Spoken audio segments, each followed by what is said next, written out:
চুল বেঁধে দেওয়া, কালকের থেকে আর বানতে পারবো না। হ্যাঁ, কম্বল নিয়ে এসেছিল কারণ একটা স্লিপার। এখানে আমি শিফট করেছি মাদের সাথে।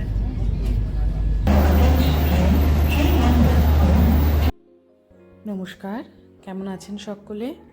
আশা করছি সবাই খুব ভালো আছেন। অজবাউলের উপর নতুন ব্লগে তোমাদের সকলকে জানাই অনেক স্বাগত। তো বেশ অনেক দিন আগেকার ভিডিও, কারণ দেখতেই পাচ্ছ রোদে বসে আছি, কারণ তখন বেশ ঠান্ডা ছিল। এটা লাস্ট ভিডিও যাচ্ছে মার্চ মাসের, এটা এখন এপ্রিল।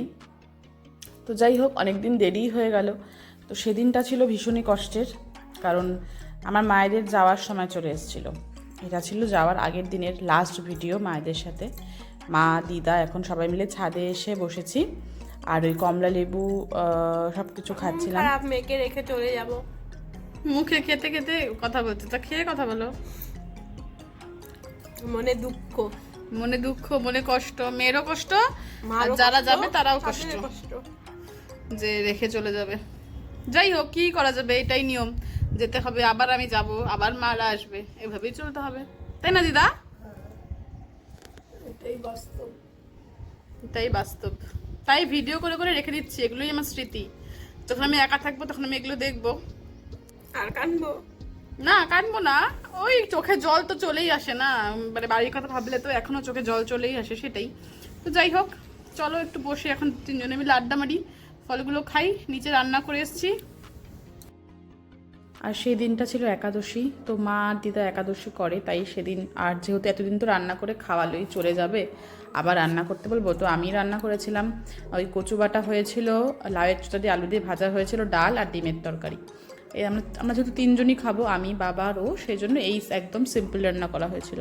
আর এদিকে চলছে ব্যাগ প্যাকিং, যেটা সব থেকে কষ্টের জায়গা আমার কাছে, মায়েদের কাছে, সবার কাছেই। তো সবার আগেই প্রথম দিদার ব্যাগ প্যাকিংটাই চলছিল, সেটা হয়ে গেলে তারপর আমার মায়েদের প্যাকিংগুলো হবে। তো চলো, এখন আমিও একটু হাতে হাতে গুছিয়ে দিই মাদেরকে, খুব কষ্ট হচ্ছে।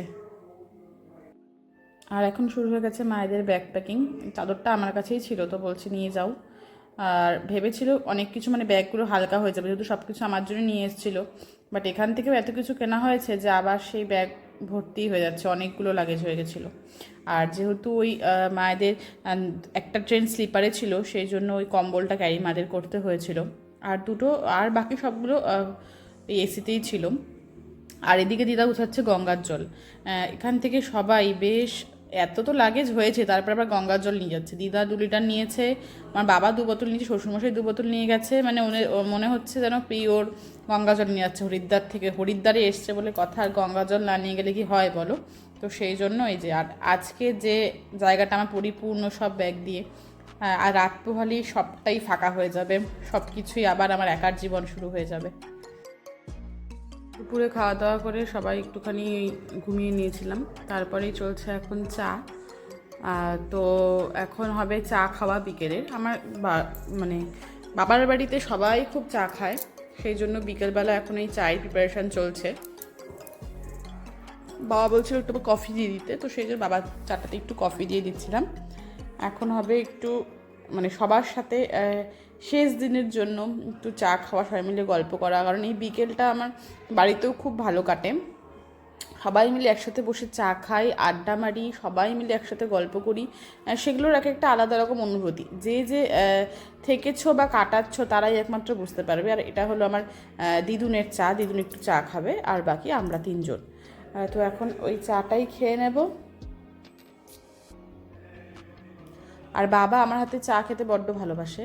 আমি নাকি চাটা খুব ভালো বানাই, এটা আমার বাবার বক্তব্য। মাঝে মাঝে বাড়িতে যখন আমি এখন থাকি না, মা চা করে, তো মাকে বলে যে রূপুর মতন কিন্তু, মানে আমার ডাকনাম তো রূপু, তো রূপুর মতন কিন্তু হয়নি। তো বাবাকেই সেজন্য আর চা করে দিলাম, যে আজকে একবার লাস্টবারের মতন চা খেয়ে নাও, আবার আমি বাড়িতে গিয়ে চা খাওয়াবো। তো সেই জন্যই এখন সেগুলো মোটামুটি বাবা একটু মুড়ি দিয়েই খাবে, মুড়ি আর চানাচুর দিয়ে চা খাবে। আর এই যে যেটা আমার প্রতিদিন রাতের কাজ ছিল, সেটা হলো আমার দিদুন চুল বেঁধে দেয়। আমি যখন আলিপুরে, মানে আমার দিদা বাড়ি যাই, তখনও আমার দিদুন গেলেই বিকেলে বলবে এসে বয়, আমি তোর চুলটা বেঁধে দিচ্ছি। ঠিক এখানে যেদিন থেকে দিদা এসেছে তার পরের দিন থেকে যাওয়ার আগ পর্যন্ত রাতের বেলা খেয়ে দিয়ে উঠে হোক সন্ধেবেলায় দিদুনের একটাই কাজ থাকে যে নাতনির চুলটাকে বেঁধে দেওয়া। তো সেইটাও সেদিনেও অনথা হয়নি। তো দিদুনকে তাই গল্প করছিলাম যে দিদুন আজকেই লাস্ট, আবার আমি বাড়ি গেলে তখন তোমাকে চুল বেঁধে দিতে হবে। কারণ এই দিদার আর নাতনির ভালোবাসা এটা সত্যি মানে একটা পিওর ভালোবাসা যেটাকে বলে। তো আর এই যে এটা চলে এসছে তার পরের দিনের ভিডিও, সব কিছু কমপ্লিট, শুধু এখন যাওয়ার ব্যাপার। দেখতেই পাচ্ছ মানে করতে পারছি না ভিডিও, তাও কোনো মতে ওই একটু সবার মুখগুলো ওরকম হয়ে গেছে। তো অনেক সকালবেলা ট্রেন ছিল, যেহেতু দিল্লি থেকে মাদের রাজধানী ছিল, তো আমাদের দিল্লি পর্যন্ত যেতে হওয়ার জন্য আমরা একটা ট্রেনে টিকিট কেটেছিলাম, যেটা হরিদ্বার থেকে দিল্লি বন্দে ভারতে যাব আমরা। তো আর সেইটার জন্যই অটোর অপেক্ষা করছিলাম। চলে এসছে অটোতে উঠে গেছি। তখন মোটামুটি 7টার দিকে আমরা বাড়ির থেকে বেরিয়ে গেছিলাম। শুধু ওটাই মনে হচ্ছে যে আর মাত্র কিছুক্ষণের অপেক্ষা, আর মাত্র কিছুক্ষণ কাটাতে পারবো আমি এই মায়েদের সাথে, বাবার সাথে। তাই কোনো কিছুই আর মানে উপেক্ষা করছি না। যতটুকু সময় কাটানো যায় ওদের সাথে ঠিক ততটা সময় খুব মজা করে কাটিয়ে। যে বাবার মুখটাও দেখতে পাচ্ছ একদম মানে কি বলবো আর, ছেড়ে মানে বাবাদের কান্নাগুলো সত্যিই নেওয়া যায় না, বা বাবাদের মন খারাপগুলো সত্যিই নেওয়া যায় না। কারণ আমরা তো তাও অনেকটা খোলা, তো কেঁদে ফেলতে পারি, বাবারা কিন্তু ঠিক কাঁদতে পারে না, এটাই সমস্যা। আর চলে এসেছি আমরা হরিদ্বার স্টেশনে। এখন সব লাগেজপাতি নামানো চলছে। এখন আমরা যাব স্টেশনের দিকে। মোটামুটি সবগুলোই ট্রলি ছিল, তাদের কুড়ি নেওয়ার প্রয়োজন হয়নি, সবাই আমরা একটু করে ধরেই হয়ে গেছে। এখন সবাইকে দেখছো চাদর, একটু পরেই দেখবে তুমি সবার কিছু নেই, মানে চাদর টাদর কিছু নেই, কারণ প্রচণ্ড গরম লাগছিল। তারপরের দিকে ওই ভোরবেলাটা যেহেতু আমরা অটো করে এসেছিলাম তাই একটু ঠান্ডা লাগছিল। কোনো ভিডিও আর হয়নি, চোখগুলো দেখেই বুঝতে পারছো একদম কি বলবো আর। যাই হোক, উঠে গেছি ট্রেনে। ওইদিকে ওরা 3জন বসে আছে, এদিকে আমি বসে আছি। একটু পরেই দেখবে আবার শিফট হয়ে যাব। কারণ ওই একটাই, যতটা সময় আছি ততটা সময় আর ছেড়ে থাকা যাচ্ছে না, যতটা পারছি গায়ে গায়ে থাকছি আর। তো মাকে বলছিলাম একটু তাকাও এদিকে, একটু হাই বলে দাও, যদিও মনটা খুবই খারাপ সেম। আর ওপাশে জামাই আর শ্বশুরমশাই 2জন বসেছে, একজন তো কানে। ওই যে দেখো সবার সোয়েটার মোটামুটি কমপ্লিট। খুব গরম লাগছিল তখন, যেহেতু অনেক দিন আগেকার ভিডিও ছিল তো বলেই দিচ্ছি তোমাদের আমার বেশ, কারণ অনেকগুলো ভিডিও জমেছিল, তো সেগুলো না দিয়ে তো আমি এই ভিডিওটা ছাড়তে পারছিলাম না, যার জন্য আমার ভিডিওগুলো ছাড়তে অনেকটাই লেট হয়ে গেল। তো কিছু মনে করো না, এরপর থেকে চেষ্টা করবো সব ভিডিও জানি খুব পরপর দিতে পারি, এটাই আশা করব। আর এখন পৌঁছে গেছি আমরা দিল্লি স্টেশনে। এখন ওয়েটিং রুমে আমরা একটু ওয়েট করছিলাম, কারণ আমরা মোটামুটি অনেকক্ষণ আগেই পৌঁছে গেছি।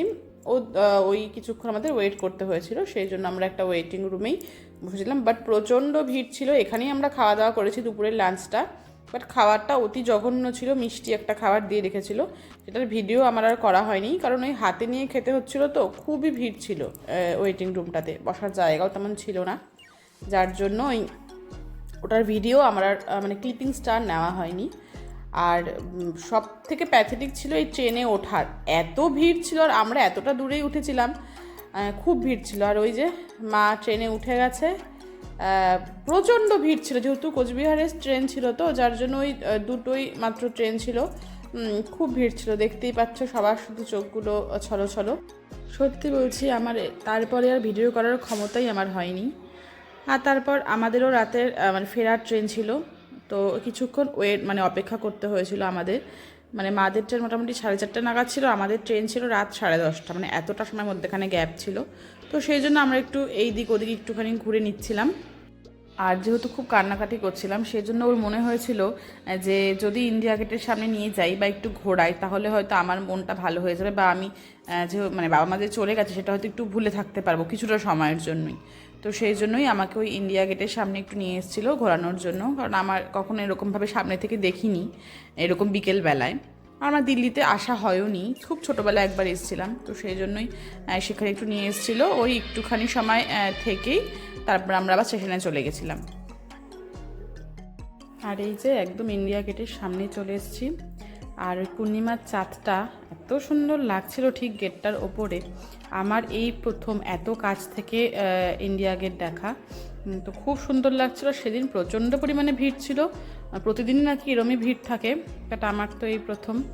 দেখতেই পাচ্ছ মুখটা, চোখগুলো সবই মানে ওই এক সবাই চলে গেছে, সে এক কষ্ট আছে, সেটা ভোলানোর জন্যই নিয়ে এসছে। তো থ্যাংক ইউ অনেকটাই ওকে। তো চলো আজকের ভিডিওটা এই পর্যন্তই থাকছে।